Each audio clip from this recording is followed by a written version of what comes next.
Hello बच्चों। तो आज हम डिस्कस करेंगे एक इम्पोर्टेंट टॉपिक जिसका नाम है वेक्टर्स। तो एक वेक्टर्स जो है फिजिक्स के लिए एक इम्पोर्टेंट टॉपिक है जो पूरी की पूरी फिजिक्स में कहीं ना कहीं बार बार यूज होता रहेगा। इसीलिए इस टॉपिक को बड़े ध्यान से पढ़ेंगे और समझेंगे कि क्या होते हैं वेक्टर्स। और आज की इस वीडियो में हम डिस्कस करेंगे भी वेक्टर्स क्या होते हैं, कितने टाइप्स के होते हैं और वेक्टर्स को कैसे ऐड किया जाता है। ये सभी की सभी चीजें आज के इस वीडियो में हम डिस्कस करेंगे। तो शुरू करते हैं आज का हमारा पहला टॉपिक जिसका नाम है वेक्टर्स। तो सबसे पहले हमें पता होना चाहिए भाई वेक्टर्स क्या होते हैं। वेक्टर्स वो फिजिकल क्वांटिटी होती है जिनमें मैग्नीट्यूड के साथ साथ डायरेक्शन भी होती है, उनको बोला जाता है वेक्टर्स। तो वेक्टर्स क्या होंगे? बेसिकली वो फिजिकल क्वांटिटी जिनमें मैग्नीट्यूड के साथ साथ डायरेक्शन भी होती है। मैग्नीट्यूड एंड डायरेक्शन, उस फिजिकल क्वांटिटी को हम क्या बोलेंगे? वेक्टर बोलेंगे। जैसे भी मान लो कोई 10 मीटर डिस्टेंस है इन नॉर्थ डायरेक्शन, ठीक है भी, 10 मीटर इन नॉर्थ डायरेक्शन। तो यहाँ पर 10 मीटर मैग्नीट्यूड, मैग्नीट्यूड क्या होता है? एक न्यूमेरिकल वैल्यू। तो यहाँ पर 10 मीटर एक न्यूमेरिकल वैल्यू यानी मैग्नीट्यूड हो जाएगा, साथ में क्या है? डायरेक्शन। तो जहां पर दोनों चीज हो, मैग्नीट्यूड के साथ साथ डायरेक्शन भी होता है, ऐसी क्वांटिटी को हम क्या बोलते हैं? वेक्टर्स बोलते हैं। जैसे भी मान लो फॉर एग्जांपल फोर्स है, अगर हम फोर्स को अपवर्ड लगाए तो उसकी डायरेक्शन भी होगी, साथ में साथ कुछ ना कुछ वैल्यू भी होगी। डाउनवर्ड भी हो सकती है, लेफ्ट भी हो सकती है, राइट भी हो सकती है, तो किसी भी डायरेक्शन में हो सकती है। तो फोर्स एक एग्जांपल है इसका। तो एग्जांपल बहुत सारे हो सकते हैं। जैसे मान लो डिस्प्लेसमेंट है, उसके बाद फोर्स, जैसे कि हमने आपको अभी पता है वेलोसिटी है, एटसेट्रा। बहुत सारी फिजिकल क्वांटिटी ऐसी होती है जिनकी मैग्नीट्यूड के साथ साथ डायरेक्शन भी होती है, उनको बोला जाता है वेक्टर क्वांटिटी। अब वेक्टर्स को कैसे रिप्रेजेंट किया जाता है? जो वेक्टर है उसको रिप्रेजेंट हम कैसे करते हैं? तो वेक्टर को रिप्रेजेंट करने के लिए कोई भी सिंबल अगर उसके ऊपर हम एरो लगा दें, जैसे भी मान लो एक ए सिंबल है, उसके ऊपर अगर एरो लगा दें तो वो वेक्टर हो जाएगा। ठीक है भाई। ऐसे कोई बी सिंबल है, इसके ऊपर अगर एरो लगा देंगे तो वेक्टर हो जाएगा। एफ है, उसके ऊपर एरो लगा देंगे। ठीक है, इस टाइप से। तो कोई भी सिंबल जिसके ऊपर एरो लगा हो तो वो वेक्टर कहलाएगा। यहाँ पर जो सिंबल है खाली वो मैग्नीट्यूड को रिप्रेजेंट करता है, जो एरो है वो आपका डायरेक्शन को रिप्रेजेंट करता है। ऐसे ही वेक्टर को जियोमेट्रिकली हम कैसे रिप्रेजेंट कर सकते हैं? जियोमेट्रिकली, जियोमेट्रिकली वेक्टर को रिप्रेजेंट करने के लिए एक स्ट्रेट लाइन के ऊपर एक एरो लगी होती है। ठीक है भाई, एक स्ट्रेट लाइन होती है जिसके एक एंड पर एरो लगी होती है, ये आपका वेक्टर हो जाएगा। वेक्टर को जियोमेट्रिकली एक स्ट्रेट लाइन से रिप्रेजेंट किया जाता है जिसके एक एंड पर एरो लगी होती है, या सिंपली एरो से रिप्रेजेंट करते हैं, जिसका स्टार्टिंग पॉइंट कहलाता है टेल और जिसका जो एंडिंग पॉइंट है या एरो, इसको बोलते हैं हेड। और इसकी जो लेंथ होती है, लेंथ आपकी मैग्नीट्यूड के बराबर होती है। लेंथ जो है वो किसके बराबर होती है? मैग्नीट्यूड के बराबर। ठीक है भाई। अब ये एरो जो है वो आपका इस तरीके से भी हो सकता है, जैसे मान लो बी वेक्टर है, आपका इस तरीके से भी हो सकता है, सी वेक्टर है। तो एरो से सिंपली इसको क्या करते हैं भाई? रिप्रेजेंट करते हैं वेक्टर्स को। उसके बाद जो वेक्टर होता है, अगर उसको हम मोड की फॉर्म में लिखें, जैसे मान लो कोई भी वेक्टर है, ये वेक्टर है, उसको मोड की फॉर्म में लिखें या मॉडुलस की फॉर्म में लिखें, तो ये किसके बराबर होगा? ये आपका मैग्नीट्यूड के बराबर होगा। Magnitude of vector A. ठीक है भाई, वेक्टर ए का मैग्नीट्यूड यानी मॉडुलस ऑफ ए वेक्टर किसको रिप्रेजेंट करेगा भाई? मैग्नीट्यूड ऑफ ए वेक्टर को रिप्रेजेंट करता है। इस बात को ध्यान रखेंगे। उसके बाद नेक्स्ट करेंगे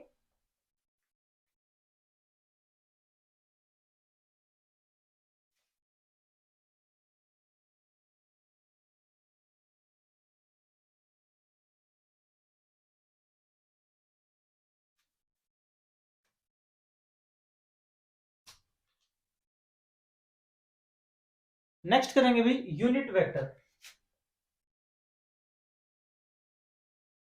यूनिट वेक्टर, तो यूनिट का मतलब होता है वन।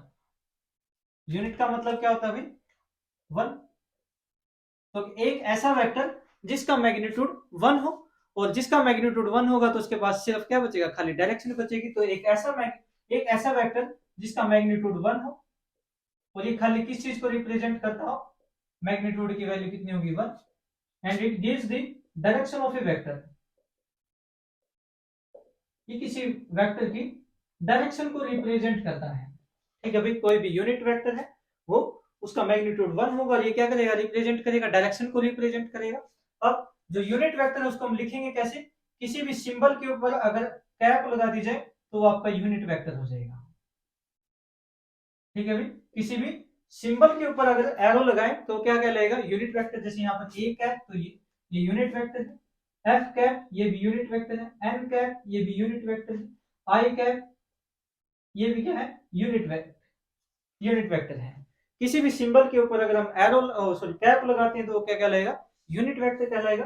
अब जैसा कि हमने पढ़ा भी, वेक्टर के अंदर दो चीजें होती हैं, वेक्टर इज इक्वल टू, क्या चीजें होती हैं वेक्टर के अंदर, मैग्नीट्यूड और साथ में डायरेक्शन। तो वेक्टर के अंदर दो चीजें होती हैं, एक तो मैग्नीट्यूड होता है, साथ में क्या होती है, डायरेक्शन। अब वेक्टर को हम कैसे लिखते हैं, अभी बताया आपको, सिंबल के ऊपर एरो होगा। और मैग्नीट्यूड को कैसे लिखा जाता है भाई, जो वेक्टर होता है उसको हम मॉडुलस की फॉर्म में लिख दिए। डायरेक्शन को रिप्रेजेंट करने के लिए हम क्या यूज करते हैं, यूनिट वेक्टर। तो यहाँ पर यूनिट वेक्टर यानी ए कैप डायरेक्शन को रिप्रेजेंट करेगा। अब यहाँ से ए कैप की अगर वैल्यू निकाली जाए तो A cap is equal to क्या होगा, A vector divide by A vector का मॉडुलस। ठीक है, इस मॉडुलस को इधर ले आएंगे और ये मॉडुलस को यहाँ पर ले आएंगे तो A unit vector is equal to क्या हो जाएगा, वेक्टर डिवाइड बाय वेक्टर का मैग्नीट्यूड। तो इसको हम कैसे लिख सकते हैं, unit vector is equal to vector divide by magnitude of A vector, magnitude of vector. ठीक है, इसको ध्यान रखेंगे। तो यूनिट वेक्टर किसके बराबर होता है, vector divide by magnitude of A vector. अब भाई अगर हम कार्टेशियन कोऑर्डिनेट सिस्टम की बात करें, कार्टेशियन कोऑर्डिनेट सिस्टम जिसके अंदर 3 एक्सिस होती हैं,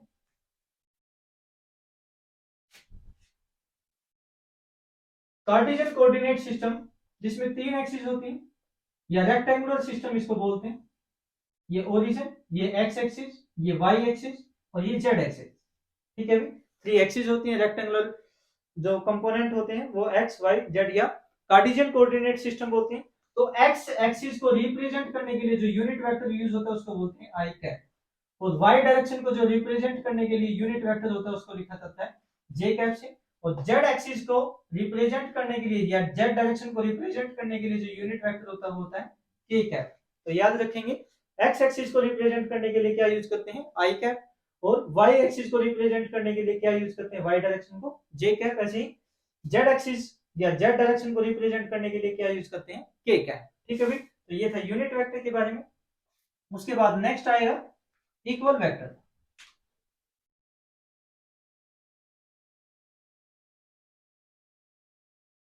नेक्स्ट हो जाएगा इक्वल वेक्टर।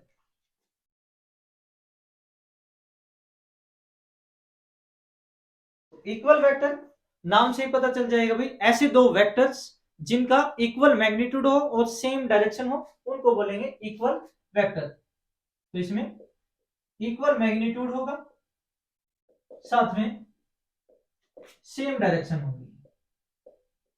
ऐसे वेक्टर्स जिसका इक्वल मैग्नीट्यूड हो और सेम डायरेक्शन हो तो उनको क्या बोला जाएगा, इक्वल वेक्टर। जैसे भी मान लो एक वेक्टर ए है, इसी के साथ एक वेक्टर बी है, दोनों का मैग्नीट्यूड क्या है, इक्वल है, दोनों इक्वल है और डायरेक्शन भी क्या है, सेम है। तो ये दोनों क्या हो जाएंगे, इक्वल वेक्टर।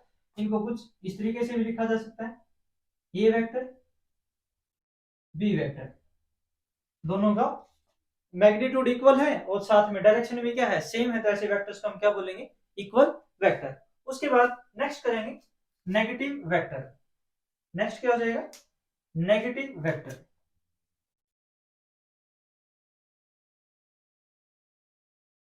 नेगेटिव वेक्टर, तो नेगेटिव वेक्टर क्या होते हैं भाई, एक ऐसे वेक्टर्स जिसमें इक्वल मैग्नीट्यूड हो लेकिन अपोजिट डायरेक्शन में हो, ऐसे वेक्टर्स को हम क्या बोलेंगे, नेगेटिव वेक्टर। जैसे मान लो इसमें क्या होगा, पहले तो इक्वल मैग्नीट्यूड होगा और अपोजिट डायरेक्शन होगी, अपोजिट डायरेक्शन। ऐसे वेक्टर्स जिसमें इक्वल मैग्नीट्यूड हो लेकिन अपोजिट डायरेक्शन में हो तो उनको क्या बोला जाता है, नेगेटिव वेक्टर। जैसे मान लो एक वेक्टर है ए और एक वेक्टर है बी। तो यहां पर देखें तो दोनों का मैग्नीट्यूड क्या है, इक्वल है, दोनों इक्वल इन लेंथ है, लेकिन अपोजिट इसकी डायरेक्शन इधर है, इसकी इधर है, तो डायरेक्शन क्या है, अपोजिट है। तो इसका मतलब ए नेगेटिव है बी का और बी नेगेटिव है ए का, तो ए वेक्टर इज इक्वल टू हम क्या लिख सकते हैं, माइनस बी। यहां पर याद रखेंगे माइनस साइन किसके लिए होगा, अपोजिट डायरेक्शन के लिए, माइनस साइन अपोजिट डायरेक्शन को रिप्रेजेंट करेगा। ऐसे बी इज इक्वल टू हम क्या लिख सकते हैं भाई, माइनस ए भी लिख सकते हैं। यहाँ पर माइनस साइन जो होगा किसके लिए होगा, अपोजिट डायरेक्शन के लिए। तो ऐसे वेक्टर्स जिसका इक्वल मैग्नीट्यूड हो लेकिन अपोजिट डायरेक्शन हो, तो उनको क्या बोला जाता है, नेगेटिव वेक्टर, एक दूसरे के नेगेटिव वेक्टर होंगे। ठीक है भाई। उसके बाद नेक्स्ट है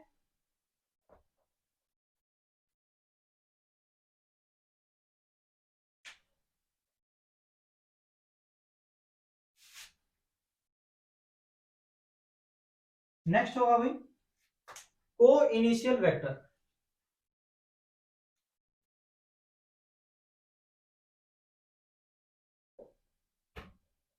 को इनिशियल वेक्टर, तो को इनिशियल नाम से ही पता चल जाएगा, को का मतलब होता है कॉमन, और इनिशियल पॉइंट जिनका कॉमन रहता है उसको बोलते हैं को इनिशियल वेक्टर, यानी ऐसे वेक्टर्स जिनका इनिशियल पॉइंट कॉमन हो, जिनका इनिशियल पॉइंट क्या हो भाई, कॉमन हो, ऐसे वेक्टर्स को बोला जाता है को इनिशियल वेक्टर। जैसे भी मान लो बहुत सारे वेक्टर्स हैं, एक वेक्टर ए है, एक वेक्टर बी है, एक वेक्टर सी है। इस टाइप से अगर हम देखें तो यहाँ पर इन सभी का जो इनिशियल पॉइंट है वो क्या है, कॉमन है, तो ये सारे के सारे क्या कहलाएंगे, को इनिशियल वेक्टर। उसके बाद नेक्स्ट आता है को लीनियर वेक्टर।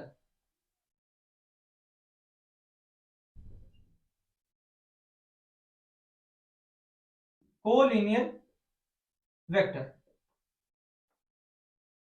ठीक है भाई। यहां पर भी को का मतलब कॉमन, लीनियर का मतलब लाइन में, तो ऐसे वेक्टर्स जो एक ही लाइन में हो उनको बोला जाता है को लीनियर वेक्टर। समझते हैं, ठीक है भाई। सबसे पहले इसको पहले समझते हैं। जैसे भी मान लो बहुत सारे वेक्टर्स हैं, एक वेक्टर ए है, एक वेक्टर इस टाइप से बी है, एक वेक्टर सी है इस टाइप से अपोजिट डायरेक्शन में, ठीक है भाई, और एक वेक्टर छोटा सा बना लेते हैं डी, ठीक है भाई। इस टाइप से 4 वेक्टर्स, ये सारे के सारे एक सेम लाइन में हैं, तो इन सभी को क्या बोला जाएगा, कोलिनियर वेक्टर। तो यहाँ पर एक इंपॉर्टेंट बात हम आपको बताना चाहेंगे, कोई भी वेक्टर है उसको उठाकर हम कहीं पर भी रख सकते हैं। जैसे सी वेक्टर है, इसको उठाकर हम यहाँ पर भी रख सकते हैं, यहाँ पर भी रख सकते हैं, यहाँ पर भी रख सकते हैं, कहीं पर भी रख सकते हैं।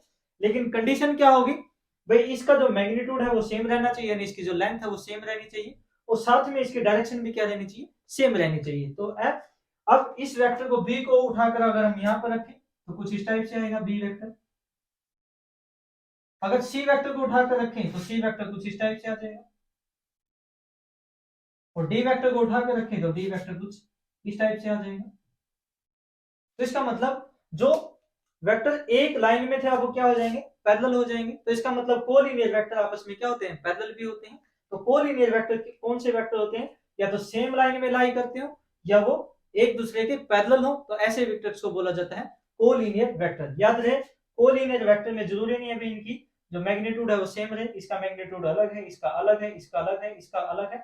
ना ही डायरेक्शन सेम होती, डायरेक्शन अपोजिट भी हो सकती है। जैसे इसकी डायरेक्शन इधर है, इन सभी की डायरेक्शन इधर है। तो कोलिनियर वेक्टर ऐसे वेक्टर्स होंगे जो तो सेम लाइन के लाइन अलोंग करते हो या फिर एक दूसरे के पैरेलल हो, और उनका अलग अलग मैग्नीट्यूड भी हो सकता है, अलग अलग डायरेक्शन भी हो सकते हैं। तो कोलिनियर वेक्टर इंपॉर्टेंट रहेगा। उसके बाद नेक्स्ट आ जाएगा कोप्लेनर वेक्टर, ठीक है भाई, कोप्लेनर वेक्टर। तो कोप्लेनर वेक्टर वो वेक्टर्स होते हैं जो सेम प्लेन में लाई करते हैं, ठीक है भाई। ऐसे वेक्टर्स जो सेम प्लेन में लाई करते हैं,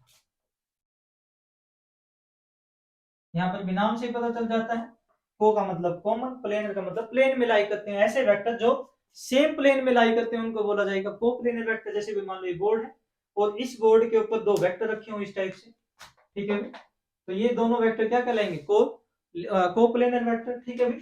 कोई भी प्लेन है, प्लेन का मतलब जिसमें 2 साइड होती हैं, ठीक है भाई। जैसे बोर्ड है, आपकी नोटबुक का पेज है, फर्श है, इस टाइप से उसके ऊपर अगर 2 वेक्टर रखे हैं तो उनको बोला जाएगा कोप्लेनर वेक्टर। जैसे मान लो ए, यहाँ पर वेक्टर सी, ठीक है, जो सेम प्लेन में लाई करते हैं उनको बोला जाएगा कोप्लेनर वेक्टर, ठीक है भाई। तो ये था कुछ वेक्टर्स के बारे में।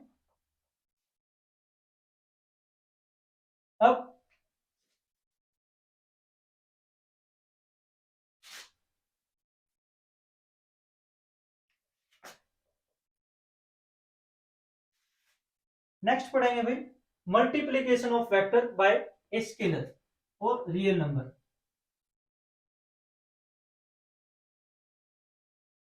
मल्टीप्लीकेशन ऑफ वेक्टर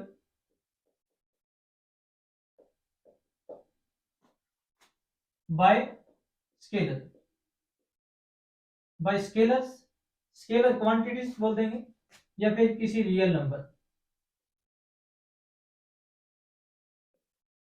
तो किसी भी वेक्टर को हम स्केलर नंबर से भी मल्टीप्लाई कर सकते हैं और रियल नंबर से भी मल्टीप्लाई कर सकते हैं। जैसे मान लो कोई n नंबर है, ठीक है, एक स्केलर नंबर है, इसको वेक्टर ए को अगर हम मल्टीप्लाई करें, वेक्टर ए को अगर हम मल्टीप्लाई करें n से, तो वो क्या हो जाएगा n a, एक नया वेक्टर आ जाएगा जिसका मैग्नीट्यूड क्या हो जाएगा n टाइम्स हो जाएगा। ठीक है भाई, ऐसे ही कोई रियल नंबर है, जैसे मान लो -n से अगर हम मल्टीप्लाई करें वेक्टर ए को, तो मल्टीप्लाई करने के बाद क्या आंसर आएगा -a -na। ठीक है भाई, तो ये जो वेक्टर आएगा ये n टाइम्स ऑफ a होगा, लेकिन विद नेगेटिव साइन होगा। नेगेटिव साइन यहाँ पर क्या रिप्रेजेंट करेगा, अपोजिट डायरेक्शन को रिप्रेजेंट करेगा,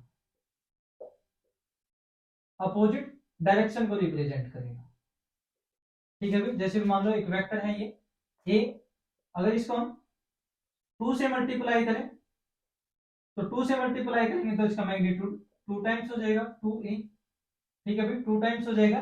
लेकिन अगर इसी वेक्टर को हम -2 से मल्टीप्लाई करें तो वो -2a, उसकी डायरेक्शन क्या हो जाएगी, अपोजिट डायरेक्शन आ जाएगी। ठीक है भाई, तो ये था multiplication of vector by scalar और रियल नंबर। ठीक है भाई, नेक्स्ट है important addition of vectors. Next करेंगे एडिशन ऑफ वेक्टर्स। तो एडिशन ऑफ वेक्टर्स में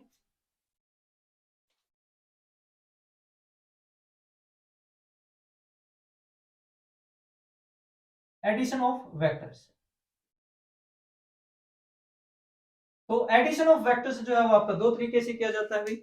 एक तो सिंपल जो फॉर्मूला होता है सिंपल तरीके से होता है, कुछ लॉज है वो ट्रायंगल लॉ, पैरेललोग्राम लॉ या पॉलीगन लॉ, वो आपका नेक्स्ट वीडियो में हम पढ़ेंगे। यहाँ पर आज फिलहाल पढ़ेंगे जो वेक्टर है सिंपली उनको कैसे ऐड किया जाता है। तो वेक्टर्स को सिंपली ऐड करने के लिए क्या करना होता है, जो जैसे मान लो दो वेक्टर्स हैं, एक वेक्टर ए है एक वेक्टर बी है।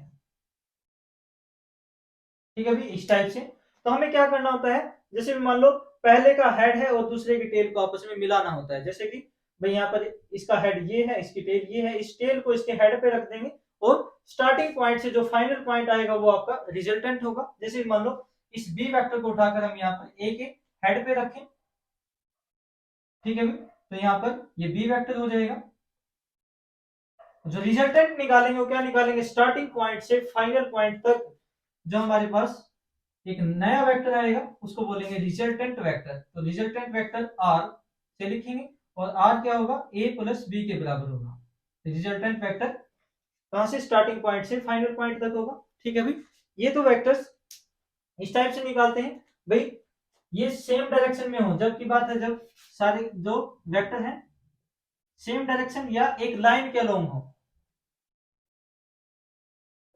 जब वेक्टर जो है एक लाइन के अलोंग हो, तो वेक्टर्स को कैसे ऐड करते हैं भाई, सिंपली जो पहले का हेड है उसके दूसरे की टेल को उसके साथ मिला देंगे तो हमारे पास रिजल्टेंट आ जाएगा। ठीक है भाई, जैसे एक वेक्टर ये है ए और एक वेक्टर है भी मान लो बी, अब डायरेक्शन जो है अपोजिट है, इस टाइप से बी वेक्टर है।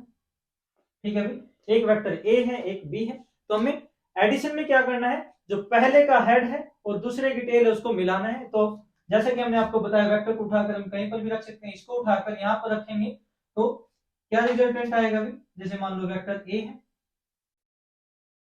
इस टाइप से, इस बी को उठाकर इसके ऊपर रखा जाए, इसकी टेल को इसके हेड के ऊपर रखना है तो इसके हेड हेड के ऊपर इसकी टेल को रखेंगे तो बी वेक्टर कुछ इस टाइप से आ जाएगा।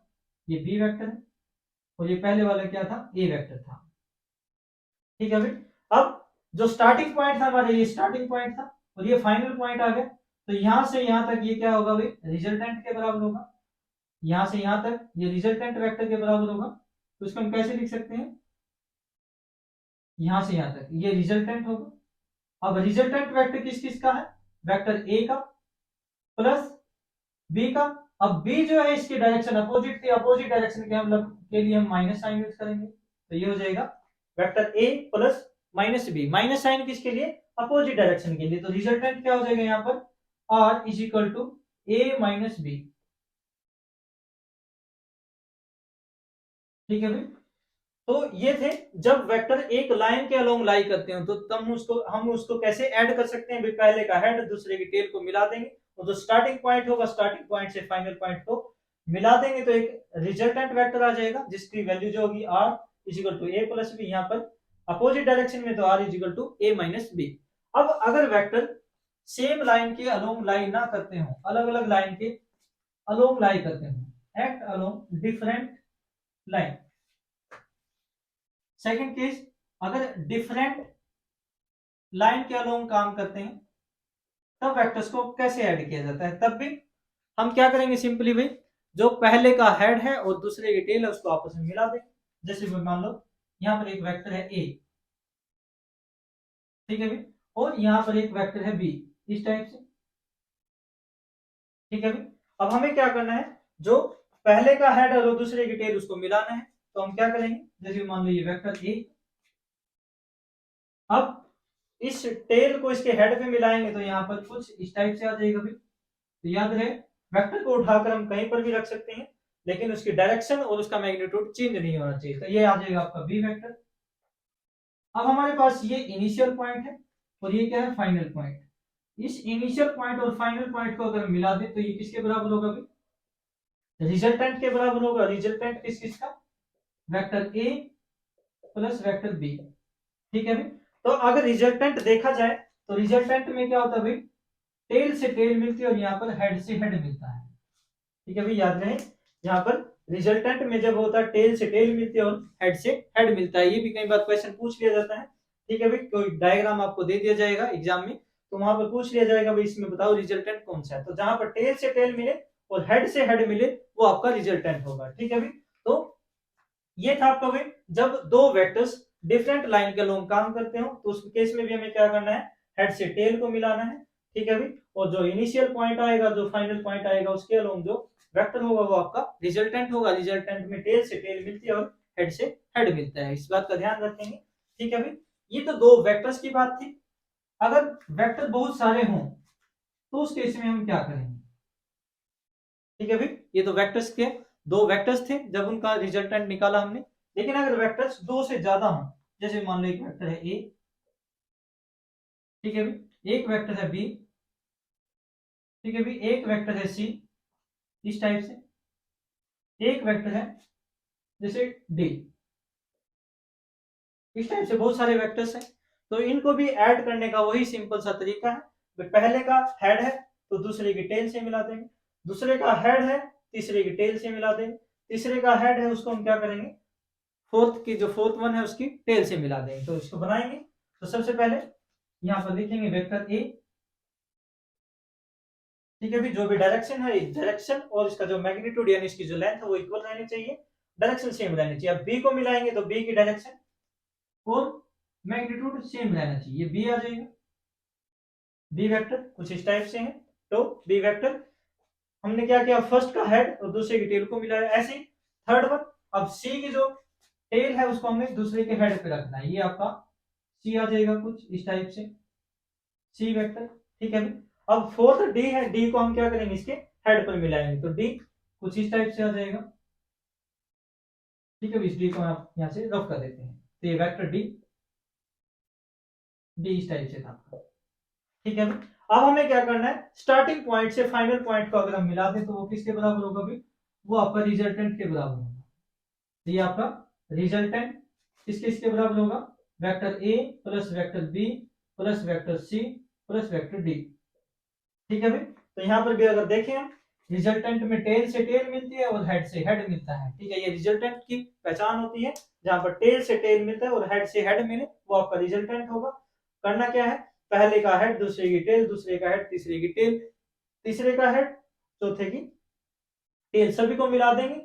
जो स्टार्टिंग पॉइंट से फाइनल पॉइंट के बीच में वेक्टर होगा वो आपका रिजल्टेंट के बराबर होगा। ठीक है भाई। तो ये था वेक्टर एडिशन के बारे में, भाई वेक्टर को हम सिंपली कैसे ऐड कर सकते हैं। ठीक है, नेक्स्ट वीडियो में हम पढ़ेंगे वेक्टर्स को कुछ लॉ के अकॉर्डिंग भी ऐड किया जाता है, वो आप नेक्स्ट वीडियो में देखेंगे। ठीक है भाई, नेक्स्ट जो लेक्चर होगा उसमें हम डिस्कस करेंगे भाई ट्रायंगल लॉ और parallelogram law of vector addition क्या होते हैं, polygon law of vector addition क्या होते हैं। ठीक है, तो अब कुछ इंपॉर्टेंट पॉइंट हैं जो आपके एग्जाम में, कंपटीशन एग्जाम में बार बार पूछे जाते हैं, उनके बारे में डिस्कस करेंगे। अब पहला आता है भी एंगल बिटवीन टू वेक्टर्स। हम कैसे निकाल सकते हैं angle between two vectors. Angle between two vector, कोई भी दो वेक्टर है उनके बीच में एंगल कैसे निकाला जाता है। आपको कोई भी डायग्राम दे दिया जाएगा तो उसमें आपको एंगल्स के बारे में बताना है। जैसे मान लो यहां पर दो वेक्टर हैं ए और यहां पर ये है वेक्टर बी, कुछ इस टाइप से डायग्राम दे दिया जाएगा। ठीक है, तो आपको यहाँ पर एंगल की वैल्यू भी गिवन होगी। जैसे मान लो ये एंगल है 30 डिग्री, ओ सॉरी 130 डिग्री, और आपसे पूछ लिया जाएगा वेक्टर ए और बी के बीच में एंगल बताएं। तो जब भी दो वेक्टर्स के बीच में एंगल निकालना हो तो हमें क्या करना होगा, या तो टेल से टेल मिलाएंगे भाई, टेल से टेल मिलानी होती है, या फिर हेड से हेड मिलाना होता है। ठीक है, टेल से टेल मिलाएं या हेड से हेड। अब अगर यहाँ पर देखा जाए तो यहाँ पर हेड से क्या मिली हुई है, टेल मिली है, लेकिन हमें क्या करना है, या तो टेल से टेल मिलानी है या फिर हेड से हेड मिलानी है। अगर इस वेक्टर को मैं उठाकर एज इट इज आगे की तरफ ले जाऊं, ठीक है भाई, तो इस वेक्टर को जैसे भी मान लो मैं यहाँ पर लेकर आता हूँ, तो इसकी ये जो टेल है यहाँ पर पहुंच जाएगी। ठीक है भाई, अब ये जो एंगल बनेगा ये एंगल होगा वेक्टर ए और बी के बीच में। हमने आपको बताया भाई वेक्टर को उठाकर हम कहीं पर भी रख सकते हैं, तो वेक्टर ए को उठाकर मैंने क्या किया, यहाँ पर रख दिया ऐसे आगे डॉटेड लाइन से जो मैंने दिखाया। तो अब ए और बी के बीच में जो एंगल होगा ये एंगल आपका वेक्टर ए और बी के बीच में आएगा। अब पूरा जो एंगल होता है वो कितना होता है 180 डिग्री, तो थीटा की वैल्यू कितनी हो जाएगी यहाँ पर 50 डिग्री। ठीक है भाई, जब भी हमें दो वेक्टर्स के बीच में एंगल निकालना हो तो एंगल निकालने के लिए क्या करना पड़ेगा, टेल से टेल मिलानी होती है या फिर हेड से हेड मिलाना होता है, तब हम वेक्टर निकाल सकते हैं। ये एंगल आप गलती से मत करके आना भी, जो दो वेक्टर्स के बीच में ये जैसे भी मान लो ये एंगल दे रखा था तो ये आपको नहीं करना है एग्जाम में। ठीक है, क्या करना, टेल से टेल मिलाएं या फिर हेड से हेड मिलाएं। ठीक है भाई, उसके बाद सेकंड पॉइंट जो आता है इंपॉर्टेंट पॉइंट है, भाई दो वेक्टर्स के अलग अलग रिजल्टेंट हो सकते हैं। Two vectors have different resultant, two vectors have different resultant, दो वेक्टर के डिफरेंट रिजल्टेंट हो सकते हैं, कीपिंग देयर मैग्नीट्यूड सेम। ठीक है भाई, तो दो वेक्टर जिनका मैग्नीट्यूड अगर सेम रखा जाए तो उनका रिजल्टेंट जो है वो अलग अलग होगा। देखिए भाई, मान लो दो वेक्टर हैं, जैसे मान लो एक वेक्टर ए है इस टाइप से, ठीक है, इसको मान लेंगे 4 मीटर डायरेक्शन इस तरफ से। ठीक है भाई, एक वेक्टर मान लेते हैं जैसे इस टाइप से बी वेक्टर, इसकी वैल्यू 3 मीटर, दो वेक्टर हैं। तो अगर इनकी वैल्यू सेम रखी जाए, जैसे इसकी 4 ही रखें इसकी 3 रखें, तो इनका डिफरेंट डिफरेंट रिजल्टेंट होंगे। जैसे मान लो इस वेक्टर बी को अगर हम यहाँ पर उठा के रखें, ये वेक्टर बी आ जाएगा।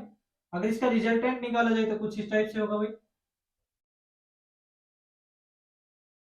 ये रिजल्टेंट हो जाएगा ए प्लस बी। अगर इसी वेक्टर बी को अगर हम इस टाइप से लिखें, जैसे वेक्टर ए तो इस टाइप से और बी वेक्टर को हम इस टाइप से रखें, ठीक है भाई, यहाँ पर वैल्यू 4 थी और यहाँ पर वैल्यू कितनी है 3 है, यहाँ पर वैल्यू 4 है। ठीक है, अब इसका रिजल्टेंट जो होगा कुछ इस टाइप से होगा, ये रिजल्टेंट होगा r is equal to A plus B. देखा जाए तो यहाँ पर रिजल्टेंट की वैल्यू ज्यादा होगी, यहाँ पर मैग्नीट्यूड जो है रिजल्टेंट का क्या होगा, ज्यादा होगा, यहाँ पर रिजल्टेंट क्या हो जाएगा, कम हो जाएगा। ठीक है भाई, और अगर इन दो वेक्टर्स को कुछ इस टाइप से रखा जाए, जैसे मान लो ये वेक्टर है ये बी वेक्टर है, तो अब इस केस में जो रिजल्टेंट है वो आपका क्या हो जाएगा, r is equal to A plus B. ठीक है भाई, यहाँ पर रिजल्टेंट अलग अलग होगा। तो यही हम कह रहे हैं भाई, जहां पर दो वेक्टर के डिफरेंट रिजल्टेंट हो सकते हैं, अगर उनकी वैल्यू सेम भी रही, तो जैसे मान लो यहाँ पर वैल्यू सेम थी लेकिन यहाँ पर रिजल्टेंट कुछ अलग है, यहाँ पर रिजल्टेंट कुछ अलग है, यहाँ पर रिजल्टेंट कुछ अलग है।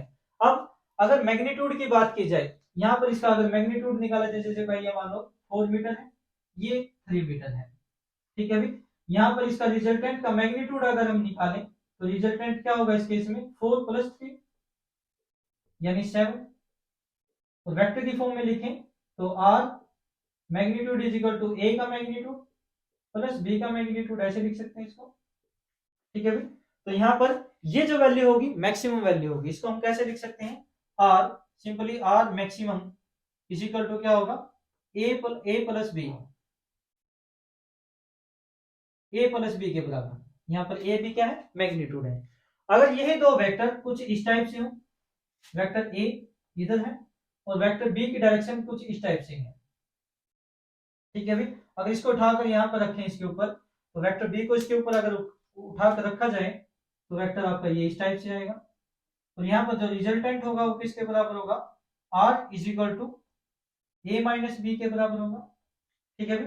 तो ये जो आर मैक्सिमम वैल्यू है वो है आपकी ए प्लस बी, और ये वैल्यू जो होगी वो आपकी आर मिनिमम होगी। तो आर इज मिनिमम क्या होगा, ए माइनस बी के बराबर होगा, ठीक है भाई। तो इसका मतलब जो रिजल्टेंट है जिनकी वैल्यू सेम है, तो रिजल्टेंट दो वैल्यू के बीच में लाई करेगा। रिजल्टेंट जो होगा भाई दो वैल्यू के बीच में लाई करेगा, उसकी वैल्यू a माइनस बी से, a माइनस बी के मैग्नीट्यूड से ज्यादा होगी और कम किससे होगी, a प्लस बी से कम होगी, ठीक है। इंपॉर्टेंट रिजल्ट है, याद रखेंगे। रिजल्टेंट क्या होगा, सिंपली दो वेक्टर्स के डिफरेंस से तो हमेशा बड़ा होगा या उसके इक्वल होगा, और जो जो मतलब सम है उनका उससे क्या होगा, हमेशा लेस होगा या उसके इक्वल होगा। तो ये रिजल्टेंट याद रखेंगे, ठीक है भाई। अब कुछ क्वेश्चंस करते हैं जो आपके लिए इंपॉर्टेंट।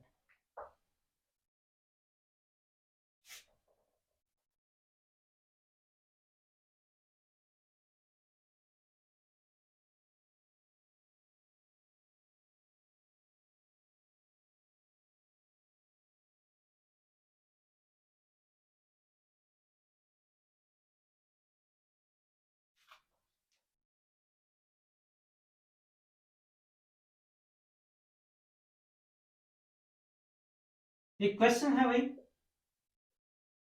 एक ट्रायंगल आपको गिवन है, ए टू बी, बी टू सी और सी, ये इसका रिजल्टेंट है ए सी, ठीक है भाई। आपको 4 ऑप्शन गिवन है। पहला ऑप्शन गिवन है vector A B plus vector B C is equal to vector A C. Second option given है vector A B plus vector B C minus A C is equal to 0। Third option given है vector A B plus vector B C plus C A is equal to 0, ठीक है भाई। और fourth option है none of this, और आपको इसमें बताना है रॉन्ग स्टेटमेंट बतानी है। क्या बताना है, रॉन्ग स्टेटमेंट बतानी है, कौन सी होगी, ठीक है भाई। तो जैसा कि हमने अभी पढ़ा भाई, वेक्टर ए से बी, इसके हेड पर पहले दूसरे की टेल है तो बी से सी, और जब टेल से टेल मिली हो और हेड से हेड मिला हो तो ये किसके बराबर होगा भाई, रिजल्टेंट के बराबर होगा, ठीक है भाई। तो पहली इक्वेशन अगर देखी जाए A B plus B C is equal to किसके बराबर होना चाहिए, ए सी। तो इसका मतलब पहली स्टेटमेंट क्या है यहाँ पर, करेक्ट है, ठीक है भाई। जब ये दो वेक्टर थे भाई ए से बी और बी से सी, इन दोनों का सम किसके बराबर होगा, रिजल्टेंट के, यानी ए सी के बराबर होगा। पहली स्टेटमेंट यही है।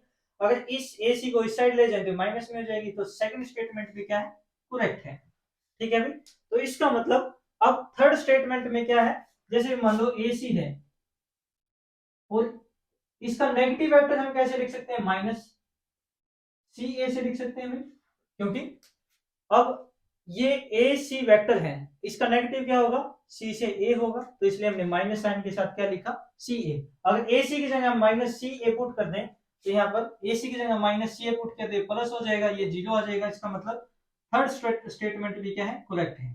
तो रॉन्ग स्टेटमेंट क्या है इसमें, नन ऑफ दिस। तो कहने का मतलब ये हमने आपको क्यों कराया क्योंकि भाई मान लो यहां पर ये वेक्टर ए सी था, अगर इसको मैं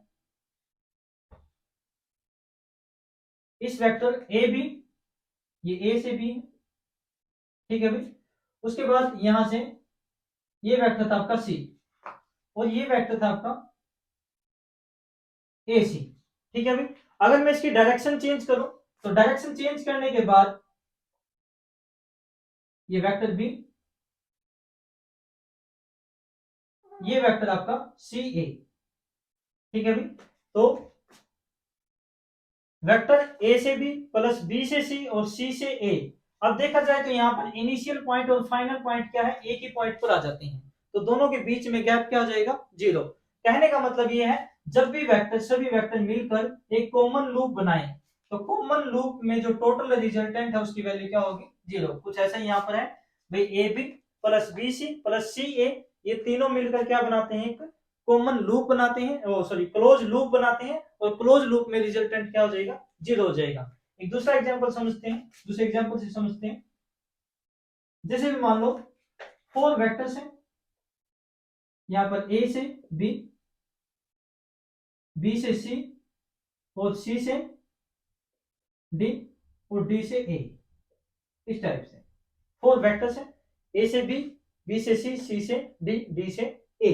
अब यहां पर देखा जाए तो जो स्टार्टिंग पॉइंट है और फाइनल पॉइंट है वो एक ही पॉइंट पर आ जाते हैं, तो यहाँ पर दोनों के बीच में गैप क्या रहेगा, 0 रहेगा। तो इसका मतलब यहाँ पर इन सभी का अगर हम सम करें तो वो रिजल्टेंट क्या होगा, 0 होगा। जैसे मान लो इसको हम कैसे लिख सकते हैं, A B vector plus B से सी वेक्टर प्लस सी से डी वेक्टर प्लस डी से ए वेक्टर इज इक्वल टू 0, क्योंकि ये सारे के सारे मिलकर एक क्या बनाते हैं, क्लोज लूप बनाते हैं। जब भी सारे वेक्टर क्लोज लूप बनाएंगे मिलकर तो वहां पर क्लोज लूप में रिजल्टेंट क्या होगा, 0 होगा। इस बात को ध्यान रखेंगे। दूसरा, अगर इन वेक्टर को हम अलग अलग से लिखें, जैसे कि हमने बताया भाई इन वेक्टर्स को हम अलग अलग से लिख सकते हैं, कहीं पर भी उठाकर कहीं पर भी लिख सकते हैं। तो इसको अगर इस टाइप से भी अगर लिखा जाए,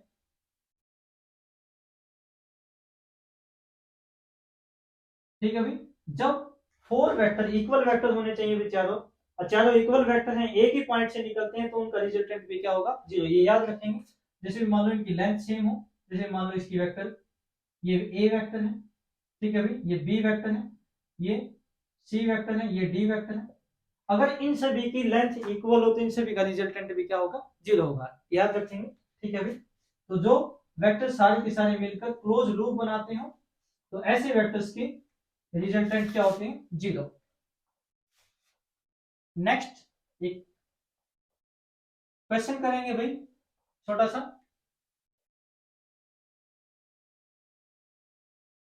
क्वेश्चन क्या है, if vector A and vector B is equal to 10 metre, यानी वेक्टर ए का मैग्नीट्यूड और वेक्टर बी का मैग्नीट्यूड कितना गिवन है, 10 मीटर दिया हुआ है, and angle between them is 120 degree, then find angle between A and R, where R is resultant of A plus B। R क्या है, resultant of A and B। तो क्या गिवन है भाई, दो वेक्टर्स हैं जिनका मैग्नीट्यूड 10 मीटर, यानी दोनों वेक्टर इक्वल हैं, दोनों के बीच में एंगल कितना है, 120 डिग्री, और आपको क्या निकालना है, एंगल निकालना है वेक्टर ए एंड रिजल्टेंट को। देखते हैं सबसे पहले तो क्या होगा। जैसे भी मान लो एक वेक्टर है ए, ये वेक्टर है ए, ठीक है भाई, एक वेक्टर है बी, ठीक है भाई, इन दोनों के बीच में जो एंगल है, जैसे कि हमने बताया था भाई टेल से टेल मिलाने, तो यहाँ पर टेल मिलाएंगे, ये वेक्टर ए को आगे की तरफ ले जाएंगे, तो ये एंगल आपको गिवन है 120 डिग्री, ठीक है भाई। और यहां से स्टार्टिंग पॉइंट से फाइनल पॉइंट को अगर टेल से टेल और हेड से हेड मिलाएं तो ये आपका रिजल्टेंट हो जाएगा, resultant is equal to A plus B, ये रिजल्टेंट है ए प्लस बी। तो आपको क्या निकालना है, रिजल्टेंट और ए के बीच में ये एंगल थीटा की वैल्यू निकालनी है, ठीक है भाई। अब गिवन क्या है, दोनों वेक्टर इक्वल है, तो इसका मतलब ये लेंथ और ये लेंथ इक्वल है, दो लेंथ इक्वल है तो दो एंगल भी इक्वल होने चाहिए, तो ये एंगल भी क्या होगा थीटा, ये थीटा है तो ये भी थीटा होगा, ये 120 डिग्री है तो ये कितना बचेगा 60 डिग्री। अब हमें पता है ट्रायंगल के तीनों जो एंगल होते हैं उनका सम कितना होता है 180 डिग्री। ठीक है भाई, 2 थीटा इज इक्वल टू कितना आ जाएगा 180 डिग्री, 180 माइनस 60 और थीटा इज इक्वल टू कितना आ जाएगा 120 डिवाइड बाय 2 यानी थीटा इज इक्वल टू कितना आ जाएगा 60 डिग्री। ठीक है भाई, इस टाइप से हम एंगल निकाल सकते हैं, रिजल्टेंट और ए के बीच में एंगल कितना होगा 60 डिग्री। ठीक है भाई, तो ये थे हमारे कुछ इंपॉर्टेंट टॉपिक्स और कुछ न्यूमेरिकल्स, उसके बेस पे हमने कुछ क्वेश्चन भी सोल्व किए। आज के लिए इतना ही, अभी के लिए धन्यवाद।